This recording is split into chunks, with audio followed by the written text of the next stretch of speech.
దీన్ని కాల్చడం ఒకప్పుడు దోషంగా భావించేవారు.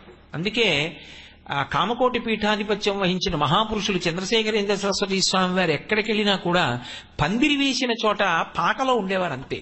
అందుకే పూర్వం పచ్చి మట్టితోటి మెత్తి ఆ ఇంట్లో కాపరం ఉండేవారు తప్ప మట్టి కాల్చి ఉండేవారు కాదు. ఇప్పుడు అది సాధ్యం అవుతుందా అన్న దాని మీద నేను చర్చించట్లేదు. ఈ జాతి మట్టిని ఎంత గౌరవించింది అన్నదానికి నేను చెప్తున్నాను. ఇప్పుడు మీరు చూడండి, కాంచీపురంలో పృథివీలింగం అని నేను అన్నాను అనుకోండి, కేవలము పృథివీ అంటే భూమి అంటే ఈ మట్టి అని కాదు, దీనికి కొన్ని ప్రత్యేక విభూతులు ఉన్నాయి. ఈ ప్రత్యేక విభూతులు ఉన్నాయి కాబట్టి దీన్ని భూమి అని పిలుస్తారు. అసలు దీనికి భూమి అని పేరు ఎందుకు వచ్చింది అంటే ఇది నీటి యందు పుట్టింది కనుక. ఇది నీటిలో తేలుతూ ఉంటుంది. అందుకే కదా ఒకానొకప్పుడు హిరణ్యాక్షుడు తీసుకెళ్లి దీన్ని ముంచేస్తే ఆ కోర మీద పైకి తేల్చాడు స్వామి దీన్ని. నీటి నుంచి వచ్చింది కాబట్టి దీనికి భూమి అని పేరు. అలాగే అనంత అని ఒక పేరు. ఇది ఎంత ఉన్నది అని నేను అడిగాను అనుకోండి, మీరు వెంటనే కొలత వేసి ఇది ఇన్ని మైళ్ళు ఉంటుంది అని చెప్పడం ఎప్పుడూ సాధ్యం కాదు. ఇన్ని మైళ్ళు ఉన్నది అని ఒక చోట నిలబడి అక్కడి నుంచి ఎంత మొత్తం పృథివీ, ఇక్కడి నుంచి భూమి ఎంత దూరం ఉంది అంటే చెప్పడం ఏ ఒక్కరికి సాధ్యం కాదు.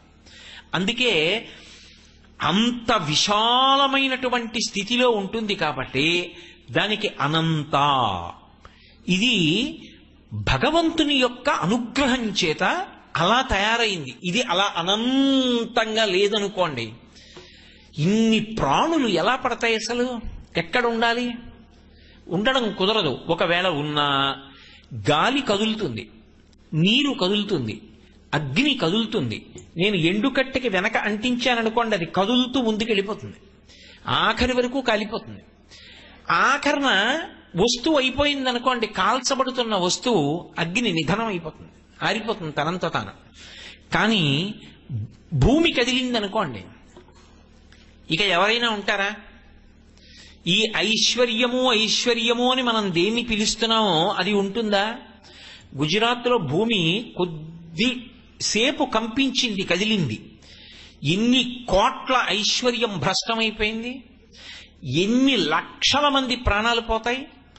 భూమి కాని కదిలిందా, అది పైన కానివ్వండి, సముద్రం లోపల భూమి కానివ్వండి, సముద్రం లోపల భూమి కంపించినా సరే ఉత్పాతములు ఏర్పడతాయి.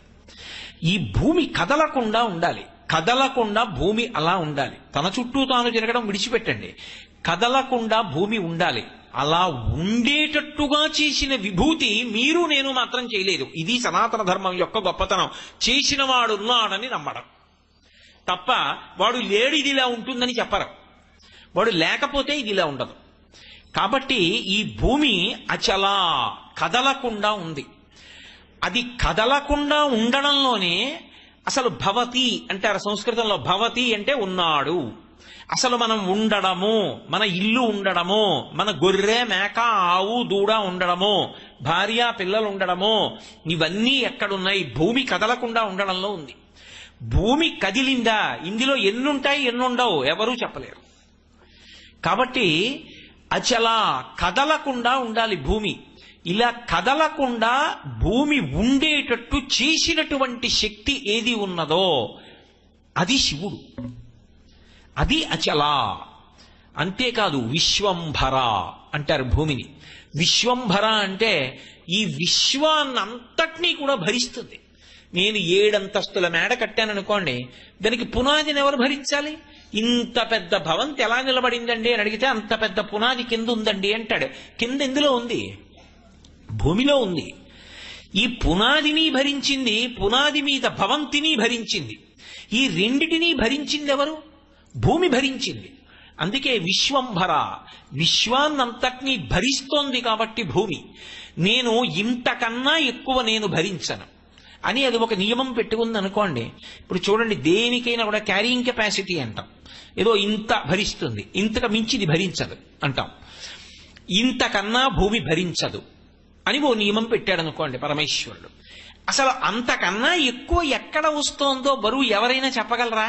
ఎక్కడ ఎవడు ఏం చేశాడో, ఇంకో బరువు తెచ్చి వేశాడో ఈ భూమి మీద చాలా విశాలమైన భూమి మీద ఎవడో ఎక్కడో ఏదో బరువేశాడు, ఈ భూమి అకస్మాత్తుగా మునిగిపోయింది అనుకోండి. అయ్యి బాబోయ్ నేను వేయలేదనే లోపల ఇన్ని కోట్ల మంది వెళ్ళిపోతారు. కోట్లకి కోట్లు జీవరాశులన్నీ వెళ్ళిపోతాయి. అలా అనకుండా నేను తర్వాత నాకు కొడుకు, నా కొడుకు కొడుకు, మనవలు మునిమనవలు ఇంతమంది వచ్చినా, కొత్తగా ఇన్ని చెట్లు పుట్టినా, చెట్లకి కాయలు కాసినా, కొత్త కొత్త భవంతులు కట్టినా, 7 అంతస్తులు కట్టినా, 14 అంతస్తులు కట్టినా భరిస్తున్నది ఎవరు? భూమే. అసలు అదే కాదు చమత్కారం. అసలు అలా నిలబడేదాన్ని కట్టడానికి ఆధారం ఏమిటి? భూమే. మట్టి కాల్చి కదా సిమెంటు చేసి కడుతున్నాం. అందుకే పూర్వం ఒక లక్షణం ఉండేది, ఇది ఈశ్వరుడు, ఇది శివుడు, కాబట్టి దీన్ని కాల్చేవారు కాదు. అన్నిటికన్నా ప్రధానం ఏమిటంటే ఇది కాల్చేవారు కాదు. దీన్ని కాల్చడం ఒకప్పుడు దోషంగా భావించేవారు. అందుకే కామకోటి పీఠాధిపత్యం వహించిన మహాపురుషులు చంద్రశేఖరేంద్ర సరస్వతి స్వామి వారు ఎక్కడికి వెళ్ళినా కూడా పందిరి వేసిన చోట పాకలో ఉండేవారు అంతే. అందుకే పూర్వం పచ్చి మట్టితోటి మెత్తి ఆ ఇంట్లో కాపరం ఉండేవారు తప్ప మట్టి కాల్చి ఉండేవారు కాదు. ఇప్పుడు అది సాధ్యం అవుతుందా అన్న దాని మీద నేను చర్చించట్లేదు. ఈ జాతి మట్టిని ఎంత గౌరవించింది అన్నదానికి నేను చెప్తున్నాను. అందుకే ఆఖరికి ఏదో శుభకార్యం చేస్తున్నాను అనుకోండి, ఎన్ మృత్తికాధననే పాపం అంటాడు. ఈ మట్టిని నేను కొట్టిన పాపం నాకు పోవాలి, నేను నడుస్తున్నప్పుడు తన్నాను ఆ పాపం పోవాలి, అప్పుడప్పుడు తవ్వాను ఇల్లు కట్టుకోవడానికి ఆ పాపం పోవాలి, నాగలి పెట్టి దున్నాను ఆ పాపం పోవాలి. ఆ పాపం పోవాలని మట్టి తీసుకొచ్చి పాలికల్లో వేసి మిదిపితే కరిగిపోయినట్టుగా గుండలా అయిపోతుంది. కాబట్టి మృత్తిక అని పేరు భూమికి. అందులో మళ్ళీ ఆవు పాలు పోసి ఓషధులు వేసి మంత్రముల చేత అవి మొలకలెత్తేటట్టుగా చేస్తారు. ఆ పాలికలు సువాసనలకి ప్రదానం చేస్తారు. కాబట్టి మట్టిని అంత గౌరవించడం, దాన్ని శివతత్వంగా భావించడం, పరమశివుడిగా పూజించడం ఈ జాతి లక్షణం.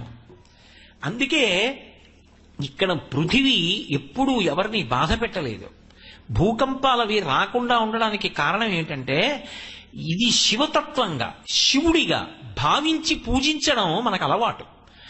కాబట్టి విశ్వంభర, ఈ సమస్త ప్రాణులను భరించగలిగినటువంటి శక్తికి భూమి యందున్నది. ఆ శక్తిని శివుడిగా భావించి పూజ చేస్తాం. ఇప్పుడు శివుడు ఎక్కడున్నాడు? ఇక్కడే ఉన్నాడు. అలాగే మీరు చూడండి, భూమికి వసుంధర అని స్త్రీవాచకంగా ఒక పేరు భూదేవిగా. వసుంధర అంటే సమస్త ఐశ్వర్యము నిజానికి ఎక్కడుంటుంది అంటే దీని కడుపులోనే ఉంది. అందుకే మహదైశ్వర్యం అంతా ఎవరిది అంటే శివుడిది అంటారు. కారణం ఏమిటంటే సమస్త ఐశ్వర్యము ఇందులో ఉంది. నేను కారు కొనుక్కోవాలి, ఆ కారు తయారు చేసే ఇనుము ఎక్కడి నుంచి రావాలి? ఇందులోంచి రావాలి. కారు నడవడానికి పెట్రోల్ ఎక్కడి నుంచి రావాలి? ఇందులోంచి రావాలి. నేను ఇల్లు కట్టుకుంటే దానికి కిటికీ పెట్టుకోవాలంటే కలప ఎక్కడి నుంచి రావాలి? ఇందులోంచి వచ్చిన చెట్టులోంచి రావాలి. నేను వేడి నీళ్లు కాచుకోవాలంటే బొగ్గు ఎక్కడి నుంచి రావాలి? ఇందులోంచి రావాలి. ఓ మ్యాంగనీస్ రావాలంటే, ఓ అబ్రకం రావాలంటే, చివరికి బంగారం రావాలంటే, వెండి రావాలంటే ఇందులోంచి గనుల్లోంచి రావాలి. ఎంత వాడావు? ఎంతుంది? ఎన్నాళ్లకు సరిపోతుంది? చెప్పేవాడు ఉన్నాడా? ఇప్పటిదాకా ఎంత వాడారు ప్రపంచంలో పెట్రోల్? ఎవరన్నా చెప్పగలిగిన వాడు ఉన్నాడా? చెప్పగలిగిన గణాంకవేత్త ఉన్నాడా? ఇంకా ఎంతమంది పుడతారు? ఎంతకాలం ఇలా పుట్టే అవకాశం ఉంటుంది? వాళ్ళు ఎంతకాలం ఎంత పెట్రోల్ వాడే అవకాశం ఉంది? ఇంకెంత ఉంది? మిగిలేదెంత? ఎంతకాలం ఉంటుంది? ఎవరైనా లెక్క కట్టేవాడు ఉంటాడా? కానీ అయిపోయింది నా దగ్గర ఎప్పుడైనా అందా? వస్తూనే ఉంది. ఊట బావి కింద ఒక బావిలో తప్పితే ఇంకో బావి సముద్ర గర్భం దగ్గర నుంచి ఎన్నో చోట్ల నుంచి ఇస్తూనే ఉంది. వాడుకుంటూనే ఉన్నాం, సుఖపడుతూనే ఉన్నాం. వసుంధర, సమస్త ఐశ్వర్యం ఎక్కడుంది? ఇప్పుడు కడుపులో ఉంది, భూమి కడుపులో. ఇంత ఐశ్వర్యం ఆయన కడుపులో పెట్టుకుని అడిగిన వాడికల్లా ఇలా చేత్తో తీసి ఇస్తూ ఇవ్వకపోతే ఈ సుఖం ఎక్కడిది మనకి? అంతవరకు ఎందుకంటే ఆవిడ కదిలితే సభ ఎక్కడిది? ఆయన అనుగ్రహం గది సభ, ఆయన అనుగ్రహం కదూ ఈ కొయ్య వేది, ఆయన అనుగ్రహం కదూ ఈ పదార్థం, ఆయన అనుగ్రహం కదూ నేను తిన్నా అన్నం. కాబట్టి ఇప్పుడు సమస్తమైన ఐశ్వర్యము ఆయన ఎందుంది, ఆయనే ఇస్తున్నాడు. ఎంత ఐశ్వర్యం ఆయన దగ్గర ఉంది, ఎంత ఇంతకుముందు ఎవరికి ఇచ్చాడు, ఇంకా ఎంతమందికి ఇస్తాడు, అయిపోతుందన్న మాట ఎప్పటికొస్తుంది? కట్టగలిగినటువంటి గణాంకవేత్త పుట్టినది లేదు. ఆయన ఐశ్వర్యం అటువంటిది. ఆ ఐశ్వర్యాన్ని శివుడిగా కొలిచి అభిషేకించి నమస్కరించడం ఈ జాతి అలవాటు. అంతేకాదు, దీనికి ఒక ప్రత్యేక లక్షణం ఉంది. గోత్ర అని పిలుస్తారు. గోత్ర అన్న మాటకు అర్థం ఏంటంటే, పైనుంచి చూశారనుకోండి ఎన్నో పర్వతములు ఉంటాయి. ఇప్పటికీ మనం వెంకటాచలం పెడితే మొట్టమొదట ఆదివరాహస్వామి దర్శనం చేస్తాం. ఆదివరాహస్వామి వక్షస్థలం మీద అమ్మవారి ఇలా ఉంటుంది. ఆయన ముట్టి ఆవిడ చెవి దగ్గరికి వస్తుంది. వరాహ పురాణంలో చెప్తారు. ఆవిడ అడిగింది భూధనముల గురించి చెప్పమని అడిగింది, పర్వతముల గురించి అడిగితే ఆయన పర్వతముల యొక్క చరిత్ర అంతా చెప్పాడు. చెప్తున్నప్పుడు ఆవిడ చెవి దగ్గర ముట్టి పెట్టి చెప్తుంటే ఆవిడ తొడ మీద కూర్చుని ఎంత మురిసిపోయిందో అవన్నీ విని. ఎప్పుడైనా విమానంలోంచి వెడుతుంటే విమానం కిందకి దిగుతూ ఉండగా కనపడతాయి ఎన్ని పర్వతములు ఇలా గుప్పిళ్లతో మట్టి పోసినట్టుగా. అంత అందంగా ఇన్ని పర్వతములతో ఉంటుంది. ఆ పర్వతముల నిండా అరణ్యములు, వాటి నిండా క్రూరమృగములు, సింహముల దగ్గర నుంచి చిట్టులుకల వరకు ఉంటాయి. ఇన్ని పర్వతములను ధరించి ఉన్నటువంటిది కాబట్టి గోత్ర. ఇన్నిటిని భరించగలిగిన శక్తి ఎక్కడిది? ఇన్ని పర్వతాలని ఎలా భరిస్తోంది? కొన్ని పరమ పవిత్రములు అందులో. ఎన్ని సెలయేళ్లు, ఎన్ని తీర్థములు, ఎన్ని అరణ్యాలు. ఆ శక్తిని శివశక్తిగా చూసి నమస్కరించాం మనం. అది పృథివీ, అది భూమిగా శివుడు.